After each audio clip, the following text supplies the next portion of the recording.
علیکم. ہمارا آج کا بیبیز بوائز نیم ہے ہام. ہام کے انگلش میں سپیلز ہیں HAAM ہام. اس نیم کا مذہب ہے اسلام اور اس نیم کا جنس ہے لڑکا. یہ ایک اسلامک نیم ہے اور مسلمان گھرانوں میں یہ لڑکوں کا رکھا جاتا ہے نام.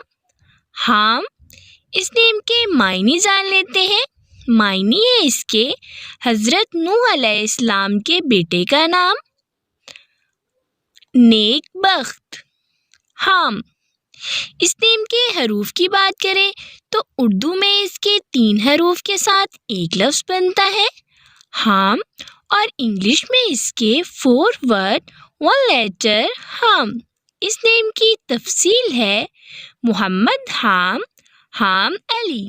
اس طرح سے ہم یہ نام رکھ سکتے ہیں. آپ بھی اپنے نام کا معنی جاننے کے لیے کمنٹس میں اپنا نام لکھیں اور معنی جانیے. اینڈ اپنے نام کی اسپیشل ویڈیو بنوانے کے لیے بھی آپ میرے کمنٹ باکس میں اپنا نام کمنٹ کر سکتے ہیں. And please please please subscribe my channel, like, comment and share. Okay dears, پھر ملیں گے نیو نیم نیو ویڈیو کے ساتھ. اپنا خیال رکھیے گا، دعاؤں میں یاد رکھیے گا. اللہ حافظ.